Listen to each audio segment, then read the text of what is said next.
ఇప్పుడు జరుగుతున్న సిచ్యువేషన్స్ అన్నీ చూస్తుంటే అది పెళ్లి చేసుకోవాలంటేనే భయమేస్తుంది. అవును. నిన్న ఒక ఇష్యూ అయింది. ఆ అమ్మాయి ప్రెగ్నెంట్ అమ్మాయి రేపు. అవును అవును అదొక ఇష్యూ. చిన్న పిల్లల్ని ఈ రోజుల్లో వదలట్లేదు శివ. చిన్న పిల్లల్ని వదలట్లేదు. గోరి కూడా వేరే అమ్మాయిని పెళ్లి చేసుకున్నా చూసా. నాకు అసలు అదంతా దరిద్రం అంటే అంత దరిద్రం. అది రియాక్ట్ అవ్వాలనుకోలేదు. ఇప్పుడు నాకు అసలు ఆ టాపిక్ మీద రియాక్ట్ అవ్వాలి. నాకు అసలు అంత చిరాకు వచ్చేసింది అది చూడండి. ఇప్పుడు తను అఘోరి, ఓకే, తను ఒక విషయంలో బాగా వైరల్ అయిపోయింది. తను ఒక ట్రాన్స్ అన్నప్పుడు మరి ఒక అమ్మాయిని ఎందుకు పెళ్లి చేసుకోవాలి? అఘోరి సాధువులు అంటే వాళ్ళకి జీవితంలో ఏది ఉండదు, సంసార సుఖాలు ఉండదు, భోగభాగ్యాలు ఉండవు, ఏది ఉండదు. వాళ్ళ జీవితాన్ని దేవుడికి అంకితం చేసుకున్న వాళ్ళని అఘోరీలు అంటారు. ఈవిడేం అఘోరియో నాకు తెలియదు, కానీ కారులో తిరుగుతుంది, ఫోన్లు మాట్లాడుతుంది, బూతులు తిడుతుంది, సిగరెట్లు తాగుతుంది, అన్ని ఉంటుంది. మళ్ళీ ఆడదాన్ని పెళ్లి చేసుకోవడం ఎంత దరిద్రం అంటే, ఎంత సిగ్గుచేటు అంటే అంత సిగ్గుచేటు అది. సో దాని మీద అసలు నాకు మాట్లాడాలన్న థాటే లేదు. ఆ టాపిక్ వినాలన్నా కూడా అసహ్యంగా ఉంది. ఇప్పుడు అమ్మాయి లైఫ్ స్పాయిల్ కదా. ఆ అమ్మాయి ఏం చూసి లవ్ చేసిందో తెలియదు నాకు. అది తన లైఫ్ స్పాయిల్ అంటే ఏమో వాళ్ళకి ఏమో ఉన్నాయో మరి, అంతే. నార్మల్ ఈ ప్రాబ్లమ్స్ ఎవరితో షేర్ చేసుకుంటా ఉంటావు? నేను అసలు ఎవరితో షేర్ చేసుకోను. ఎప్పుడు ప్రాబ్లమ్స్ అనేది షేర్ చేసుకునే పర్సన్సే లేరు నాకు. అన్నయ్య ఎప్పుడు నా పర్సనల్ ప్రాబ్లం అనేది నా ఫ్యామిలీ దాకా వెళ్ళనివ్వను. నేను వాళ్ళ ప్రాబ్లమ్స్ నేను తెలుసుకుని వాళ్ళకి నేను తోడుగా ఉంటాను, కానీ నేను ఈ విషయంలో బాధపడుతున్నాను అని వాళ్ళ దాకా వెళ్ళనివ్వను. అది మరి ఇప్పుడు ప్రాబ్లమ్స్ పక్క వాళ్ళకి షేర్ చేసుకోకపోతే కష్టం కదా, అంటే చూసేవాళ్ళు లేకపోతే ఇబ్బంది కదా. కష్టమే. అంతదాకా ఎందుకు, రీసెంట్లీ నాకు సర్జరీ టైంలో, ఐ మీన్ నేను ఒక సర్జరీ అయింది నాకు రీసెంట్లీ, అంటే నడుముకి సైడ్ నార్మల్గా నాకు ఒక సర్జరీ అయింది. ఆ సర్జరీ టైంలో నన్ను చూసుకునే వాళ్ళే లేరు. ట్రాన్స్ కమ్యూనిటీస్లో రమ్య గారు అని ఒక ఆవిడ ఉన్నారు. ఆవిడ చాలా మంచి పర్సన్. ఆవిడ వచ్చి ఆ రోజు నాతో ఉండి నన్ను తీసుకువెళ్ళిన తర్వాత, నాకు బెస్ట్ ఫ్రెండ్ సైదుల్ రెడ్డి, తను ఒక 10 years నుంచి ఫ్రెండ్, సైదుల్ రెడ్డి అని, నా ఇంట్లోనే ఉంటాడు అనమాట. ఇప్పుడు ఈ హైదరాబాద్ లో తను నేను కలిసి ఉంటాము. తనకి నాకు కూడా చిన్న క్లాషెస్ రావడము, అప్పటి నుంచి నన్ను ఎవరు పట్టించుకోలేదన్నమాట. ఆ రమ్య గారు అనే ఆవిడే నన్ను చూసుకున్నారు. 1 day వచ్చి చూసుకున్నారు. సర్జరీ అయిన తర్వాత ఇంట్లో డ్రాప్ చేసి వెళ్ళిపోయారు. నా అనుకున్న వాళ్ళు ఎవరు లేరు ఆ టైంలో. అట్లీస్ట్ నన్ను చూడటానికి వచ్చి నాకు హెల్ప్ చేసిన వాళ్ళు కూడా ఎవరు లేరు. ఎలా ఉంది అని ఎప్పుడు లేదు. ఎవరు లేరు. బెస్ట్ ఫ్రెండ్ జబర్దస్త్లో నాకు ఒకప్పుడు బెస్ట్ ఫ్రెండ్ అంటే ఫ్రెండ్స్ కూడా లేదా? ఉన్నారు, లేరని చెప్ప. నాకు ఇప్పుడైతే, ఒకప్పుడు చెప్పాను, నాకు ఇప్పుడైతే నాకు ది బెస్ట్ ఎవరంటే నూకరాజ్ గాడు, ఇమాన్యుయల్, వాళ్ళిద్దరే నాకు ఇప్పుడు. అంటే నేను నా ప్రాబ్లమ్స్ ఏం షేర్ చేసుకోను.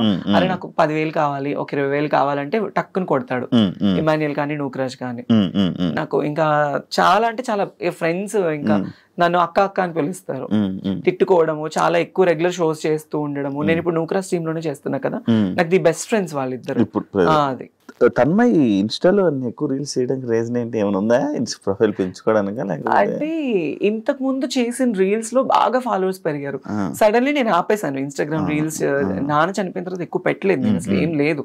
అంటే బిఫోర్ నుంచే తక్కువ ఉండేవి. ఇంక ఇప్పుడు ఏంటంటే కొంచెం ఇన్స్టా ప్రొఫైల్ పెంచుకోవాలి, నేను ఇంకా పబ్లిక్ లో ఉండాలి అనుకుని నేను అందుకే చేస్తున్నాను. నువ్వు ఇంట్రోవర్టా కొంచెం?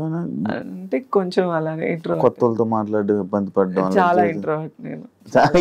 కొంచెం చెప్పను నేను చాలా ఇంట్రోవర్ట్. ఇప్పుడు కొంచెం ఎక్స్ప్లెయిన్ చేశారు. చాలా ఇంట్రోవర్ట్ నేను. అవును, కొత్త వాళ్ళతో మాట్లాడాలన్నా భయము. మరి స్టేజ్ పర్ఫార్మెన్సెస్ ఏంటంటే, నాకు వాళ్ళు డబ్బులు ఇచ్చి పిలుస్తున్నారు. నేను స్టేజ్ ఎక్కగానే తన్మయ్ అని వాళ్ళు కేకలు. ఆ టైంలో ఆ మూడ్ స్వింగ్స్ వేరుంటాయి. ప్లస్ నాకు నేను తీసుకున్న డబ్బులకి నేను న్యాయం చేయాలి. నన్ను తిట్టినా నేను తీసుకోను, నన్ను పొగిడినా తీసుకోను, నన్ను ఏది వాళ్ళు ఎలా రిసీవ్ చేసుకుని నేను తీసుకోను. But I will give the good entertainment. అంతే అంతే. డబ్బులు ఇస్తున్నారు, మనం ఎంటర్టైన్ చేయాలి, అంతే. ఈ ఫియర్ అన్ని తీసేస్తాం. ఫియర్ అనేది నాకు కెమెరా ఫియర్ లేదు, స్టేజ్ ఫియర్ లేదు. కాకపోతే సమ్ ర్యాండమ్ పర్సన్స్ వస్తే నాకు తెలియక మళ్ళీ నేను ఎక్కడ దగ్గర అవుతానా వాళ్ళ మాటలకి. అప్పటి నుంచి నేను చాలా మొత్తానికి తీసేసుకున్నాను. అందుకే ఎక్కువ మాట్లాడలేను. కాదు, ఇప్పుడు జాబ్ బాగానే చదువుకుంటావు, టాపర్ అని చెప్పవు, అన్ని చేసావు, మరి జాబులు ట్రై చేయడం అలాంటివి ఏం చేయలే? అంటే నాకు తెలియని వయసులో నాకు ఇండస్ట్రీ ఛాన్స్ వచ్చింది. ఇండస్ట్రీలోకి ఒకసారి వస్తే బయటికి వెళ్ళడం కష్టం అంటారు. చెప్పాను కదా నీకు స్టార్టింగ్ లోనే, ఇది ఒక అడిక్షన్ అని. రెడ్ కార్పెట్, నేను చిన్నప్పుడు పైన హెలికాప్టర్ వెళ్తుంటేనే 10 బజార్లు పరిగెత్తేదాన్ని, అది చూడాలి చూడాలి చూడాలి చూడాలి అని. ఈ స్టేటస్ రావడం వల్ల నేను మళ్ళీ ఎన్నోసార్లు ఫ్లైట్ జర్నీస్ చేశాను. హెలికాప్టర్ ఎక్కలేదు.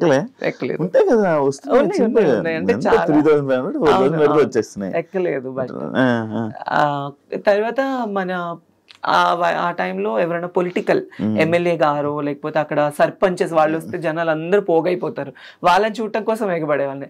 అదే నాకు ఇండస్ట్రీలో ఛాన్స్ రావడం వల్ల నేను బయటకు వెళ్తే నా కోసం ఎగబడుతున్నారు. That's I'm so blessed because of Mallemala TV and Jabardasth. ఇండస్ట్రీలో ఉన్న ప్రతి ఒక్కరు బ్లెస్డ్ ఆఫ్ కోర్స్ ఇలాంటి విషయంలో, ఆఫ్ కోర్స్. దాని వల్ల. బట్ కాకపోతే ఇది ఎంతకాలం ఉంటుంది ఏంటి అనేది మాత్రం చెప్పలేము. దీపం ఉన్నప్పుడు ఇల్లు చక్క పెట్టుకోవాలంటారు కాబట్టి నేను ఈ లైమ్ లైట్ లో ఉన్నప్పుడే నేను ఒక ఇల్లు కట్టుకోవాలి. దీపంలో ఉన్నప్పుడు మిగతా ఇల్లు అన్ని చక్కబెట్టావు, అందరికి చక్కబెట్టి నా దీపాన్ని ఆపుకుంటున్నాం. అదే ఓన్లీ ఇప్పుడు ఇల్లు గుంటూరులో ఇల్లు అవన్నీ కట్టుకున్నావు కాబట్టి ఓకే. హైదరాబాద్ లో కొనుక్కోవా? హైదరాబాద్ లో అంటే చాలా ఫ్యామిలీ బర్డెన్స్ ఉన్నాయి ఇప్పుడు, అవన్నీ క్లియర్ అయిన తర్వాత ప్లాన్ చేసుకుంటాను. పిల్లలు ఉన్నారు, ఆడపిల్లలు 2 మా అన్నయ్యకి. వాళ్ళకి మంచి ఒక బాబు ఉన్నాడు, వాళ్ళకి మంచి స్టడీ ఇవ్వాలి. అది మా అన్నయ్య రోజుకు పని చేసుకుని వచ్చిన వాడికి 600-700 వస్తాయి, వాళ్ళకి ఇంట్లో తినడానికి సరిపోతుంది. అది కానీ మా అమ్మని బాగా చూసుకుంటాడు, నన్ను బాగా చూసుకుంటాడు, ఇంట్లో ఏదున్నా మా అన్నయ్యే వెళ్తాడు. అది సో నేనేమో ఇలా అందరినీ చూసుకుంటుంటాను. నేను నువ్వు చూసుకో అంతే కదా. ఈ జాబుల గురించి దీని గురించి నేను అడిగాను కదా ఇందాక. ఇది రీజన్ ఏంటంటే లైక్ అంటే ఈ షూటింగ్లు జరుగుతున్నప్పుడు కూడా ఇది కష్టపడుతూ కూడా మళ్ళీ వెళ్ళి నువ్వు చదువుకునేదానివని నేను విన్నా. అవును. అందుకు అంటే వర్క్ చేసావు, మళ్ళీ చదువుకున్నావు కదా, అంత చదువుకున్నావు కదా, మరి ఏదైనా జాబ్ వాటికి అని చెప్పి నేను అంటే నాకు జబర్దస్త్ ఛాన్స్ వచ్చిన టైంలో నేను MBA చేస్తున్నాను. ఫస్ట్ ఫ్రెషర్స్ పార్టీకే వీళ్ళు గెస్ట్ గా వచ్చారు. సో నేను ఎప్పుడైతే ఫస్ట్ స్టేజ్ ఎక్కి నాది స్కిట్ టెలికాస్ట్ నాకు మంచి పేరు వచ్చేసింది. నేను అలా జబర్దస్త్ చేస్తూ చదువుకునేదాన్ని, ఈవెంట్లు చేసి ఆ డబ్బులన్నీ నేను కాలేజ్ ఫీజు కట్టుకొని MBA కంప్లీట్ చేశాను అనమాట. అంటే MBA కంప్లీట్ చేయలేదు, లాస్ట్ సెమ్ కి నేను ఎగ్జామ్ రాయలేదు. లాస్ట్ సెమ్ కి అప్పుడు పేరెంట్స్ కి హెల్త్ బాగాలేక ఎక్కువ స్ట్రెస్ అయిపోయేదాన్ని. ఇక్కడ ఈ గుంటూరు వస్తే, నేను పుట్టి పెరిగిందంతా గుంటూరు, నా స్టడీస్ అంతా గుంటూరు, సెయింట్ మేరీస్ కాలేజ్ లో చదువుకున్నా MBA. అక్కడ కాలేజ్ కి వెళ్ళడము, ఈ షూటింగ్స్ ఉన్నప్పుడు షూట్ చేసుకోవడము, రావడం. నేను CPT కూడా అయ్యాను, అట్లీస్ట్ డాక్టరేట్ అవ్వలేకపోయాను, CA చదవాలి అన్న ఆశతో CPT first attempt IPCC qualified అయ్యాను నేను. 194 నాకు 200కి CA చేద్దామని 194 మార్క్స్ నాకు. మరి ఎందుకు అంత తెలియదు? కాకపోతే ఆర్టికల్షిప్ ఫీజు అనేది ఉంటుంది మధ్యలో. ఆ టైంలో ఆ ఫీజు కట్టే స్తోమత మా ఇంట్లో వాళ్ళకి. అప్పుడు నాకు 18,500. అది లేదు ఆ టైంలో, 18,500. అది ఆర్టికల్షిప్ ఫీజ్ అని ఉంటుంది, బయట ఆడిట్ కి ఉంటుంది, మళ్ళీ మనం చదువుకోవాలి అంటే. ఆ టైంలో ఏంటంటే 24 సబ్జెక్ట్స్, ఒకటి ఫెయిల్ అయినా మళ్ళీ మొత్తం రాయాలి, ఒకటి ఫెయిల్ అయినా మొత్తం రాయాలి. ఎక్కువ స్ట్రెస్ అయిపోతానేమో అని భయపడి నేను స్టడీస్ ఆపేసుకో. ఇంకా ఆ టైంలో మా నాన్న ఎక్కువ డ్రింక్ చేయడం, మా అమ్మని కుట్టడం, ఫ్యామిలీని సరిగా చూసుకోకపోవడం, ఇవి ఎక్కువ అయిపోవడం వల్ల ఈ షూటింగ్స్, ఈ కమర్షియల్ మీదనే ఉన్నాను. కాస్త రావడం, ఫ్యామిలీని చూసుకోవడం, వాళ్ళకి హెల్ప్ఫుల్ గా ఉన్నాను అంతే. ఇప్పుడు ఎన్ని ఈవెంట్ వస్తాయి నార్మల్గా? మంత్లీ ఎంత లేదనుకున్నా ఒక 10 ఈవెంట్స్ ఎక్కడికి పోవు. ఒక సుమారు 2 లక్షలు 3 లక్షలు సంపాదిస్తావు. సీజన్ ని బట్టి వచ్చేటప్పుడు వస్తుంది, లేనప్పుడు అసలు ఏమీ ఉండదు. జబర్దస్త్ నుంచి ఎంత వస్తుంది? జబర్దస్త్ నుంచి అంటే నేను చెప్పలేను. జబర్దస్త్ అనేది నాకు లైఫ్ ఇచ్చింది అబ్బా. డబ్బు గురించి అయితే చేయను నేను జబర్దస్త్ అనేది. కాకపోతే నన్ను ఇబ్బంది లేకుండా నాకు నూకరాజు తనకు వచ్చే దాంట్లో కొంత నాకు ఇస్తారు అంతే.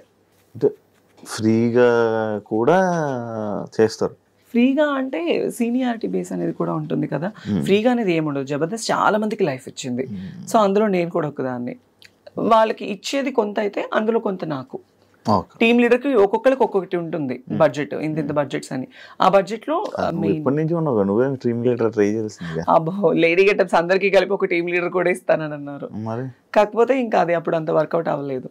ఓకే. అంటే లేడీ గెటప్స్ ఎందుకు, నువ్వు అబ్బాయిని తీసుకుని వచ్చి నువ్వే ట్రై అంటే చేసి. చేయొచ్చు, బట్ కాకపోతే ఆ స్ట్రెస్ మనం తీసుకోలేం. చాలా కష్టం అండి బాబు టీమ్ లీడర్ చేయడం అంటే, అంత ఆషామాషి కాదు. నేను చూస్తూ ఉంటాను కదా, వాళ్ళు చాలా స్ట్రగుల్ అయిపోతూ ఉంటారు. టెన్షన్స్, స్కిట్ లైన్ ఓకే అయ్యేంత వరకు టెన్షన్, స్టేజ్ మీద షూట్ అయ్యేంత వరకు టెన్షన్, వాళ్ళ జడ్జిమెంట్ ఏమిస్తారో టెన్షన్, మార్కులు ఏమొస్తుందో టెన్షన్. వన్స్ అది అయిపోయిన తర్వాత ఒక గంట రిలాక్స్ అయిపోతారు. చాలా మెంటల్ టెన్షన్స్ ఉంటుంది. చూశాను కదా, ఆ స్ట్రెస్ ఎక్కువ ఉంటుంది. తన్మయ్ గోల్ ఏంటి? నా గోల్ అయితే ఏం లేదు ప్రస్తుతానికి. మా అన్నయ్య పిల్లలు వాళ్ళు మంచిగా చదువుకొని, నేను ఉన్నా లేకపోయినా మా అన్నయ్య, వదిన, పిల్లలు, అమ్మ, నేను లేకపోయినా వాళ్ళు గర్వంగా బతకాలి. వాళ్ళు ఏ ప్రాబ్లం లేకుండా వాళ్ళు ఉండాలి. అది ఈవెన్ నేను చచ్చిపోయినా, ఈవెన్ మనం ఎన్నో జర్నీస్ చేస్తుండే, ఏ రోజు ఏ టైం ఏమవుతుందో తెలీదు. ఈ ఫేము, ఈ అందము, ఈ పబ్లిసిటీ ఎక్కువ కాలం కూడా ఉండదు మనకి. ఎప్పుడు కొంతవరకు మాత్రమే. కానీ వాళ్ళు మంచి చదువులు చదువుకొని, మా అన్నయ్యని, వదిన్ని వాళ్ళు బాగా చూసుకొని, మా అమ్మ వాళ్ళు బాగుంటే నాకు ఇంక అంతకన్నా ఇంకేమీ వద్దు.